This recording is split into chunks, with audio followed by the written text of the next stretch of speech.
সারাদিন পর এখন একটু সত্যি ভালো আছি।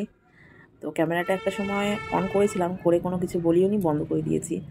একদম ভালো লাগছিল না। আসলে গলায় কাঁটা বিঁধেছিল ঠিক এই জায়গাটায়। তো আমার বরমাসের অফিস থেকে টিফিন টাইমে টিফিন না খেয়ে কোনো রকমে আগে বাইক নিয়ে যেত, সেই বাইকের চুরি হওয়ার সম্ভাবনাটা, চুরি হতে হতে বেঁচে গেছে সেই বাইকটা আমাদের। তো তারপর তো কোনো সাইকেল নিয়ে যায়। এখনও গলাটা একেবারে ঠিক হয়নি, কিন্তু ঢোক গিলতে গেলে এখন অতটা কষ্ট হচ্ছে না যে কষ্টটা হয়েছিল। সকালবেলা টিফিন খাওয়ার সময় ভাত খেয়েছিলাম, তো বাঁধাকপি দিয়ে মাছের মাথা দিয়ে করেছিলাম। তো মাছের মাথা মানে শরীরটা এতটা খারাপ ছিল, এখন আমি হাঁপিয়ে উঠেছি। আমি সারাদিন পর এখন জাস্ট একটু ফ্রেশ হয়ে বসলাম। ছেলে ঘুমোচ্ছে। মানে এমন অবস্থা আমার হয়েছিল না, মানে খুবই খারাপ অবস্থা ছিল। শেষমেশ আমার বরমাসে অফিস থেকে ছুটি নেয়নি, হাফ ডেতে টিফিন না করে দৌড়ে দৌড়ে ওষুধের দোকানে গিয়ে ওষুধ কিনে বাড়ি এসে আমাকে খাইয়ে দিয়ে তারপরে আবার অফিসে চলে গেছে। তারপরে গিয়ে টিফিন করেছে। মানে তড়িঘড়ি মানে বউকে সামলাতে চলে এসেছে। তো সত্যি কথা বলতে খুব কষ্টও পাচ্ছিলাম, ভীষণ কষ্ট পাচ্ছিলাম। একই বাড়িতে বাচ্চাটা ছোটো, ওর ওর একটা দুষ্টুমি, তারপরে আমার এরকম অবস্থা। মানে কি বলবো, এটা ওটা সেটা করছি। শেষে নেটে একটু সার্চ করে দেখলাম, তাও যা দেখলাম সেটাও অ্যাপ্লাই করেও কিছু হলো না। তো বরমশাইকে শেষমেশ ফোন করলাম, মাকে ফোন করলাম। মা বললো ভাত খেতে গিলে। শেষমেশ এমনও হয়েছে ভাতগুলো ঠান্ডা হয়ে গেছে বলে আবার নতুন ভাত তৈরি করেও খেয়েছি, কিছু হয়নি। বরমশাইকে ফোন করলাম, সে বলছে যে ঢোক গিলছি তাও একটু ব্যথা লাগছে।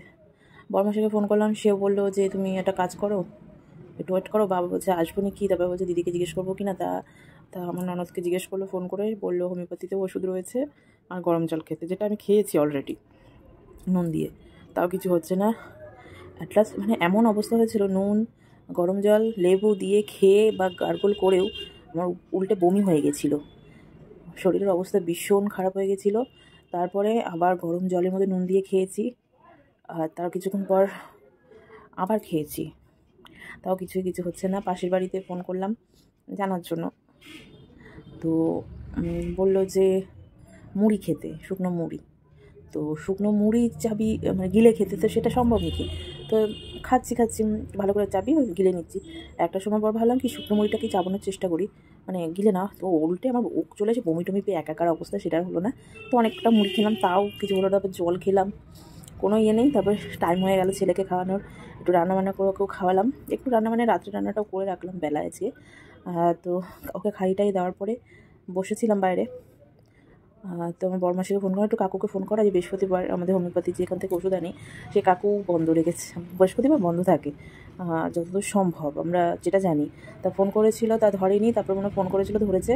তা ওষুধটা বলতে উনি নিয়ে এসে, আমি আবার ভাবলাম মনে মনে বসে বসে যে একবার ফোন করে জানাতে পারতো আমায় যে কী বললো বা ফোন ধরলো কি না।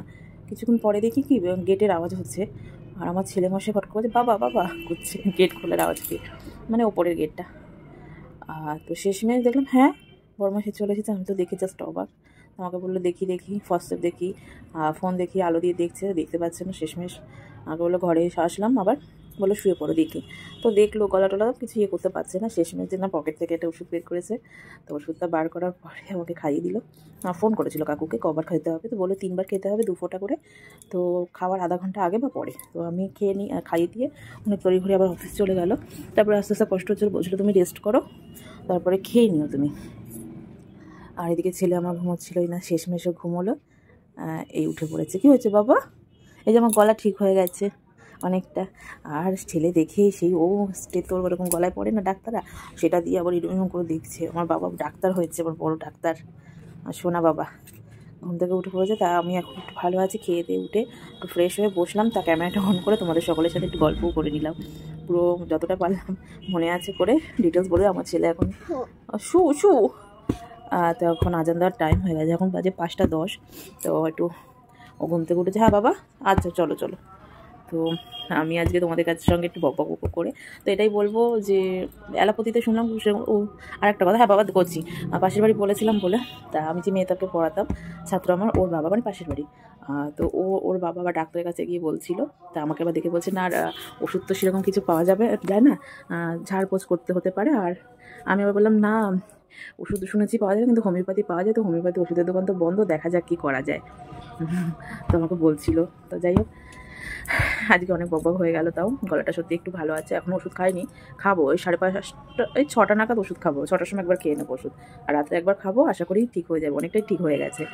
তো তোমাদেরকে বলেও দেবো নামটা, অবশ্যই কমেন্টে দিকে তোমরা আমার ডিসক্রিপশন বক্সেও দেখে নিতে পারো, আর আমি উপরে লিখে দিচ্ছি, দেখে নেবে। হোমিওপ্যাথির এই ওষুধটা খেলে কিন্তু তোমাদের খুব ভালো রেজাল্ট পাবে। যাদের গলায় কাটা বিঁধে গেছে, গেলে এরকম কাটা আটকে গেলে যা করবে, এটা কিন্তু নর্মাল কাটা না, মাছের মাথার কাটা। মানে বুঝতে পারছো, এমন অবস্থা হয়েছিল আমার না, আমি তো রীতিমতো, আমাকে বললো যে হসপিটালে যেতে হতে পারে, এমন অবস্থা। বাবা, রক্ষা পেয়েছি।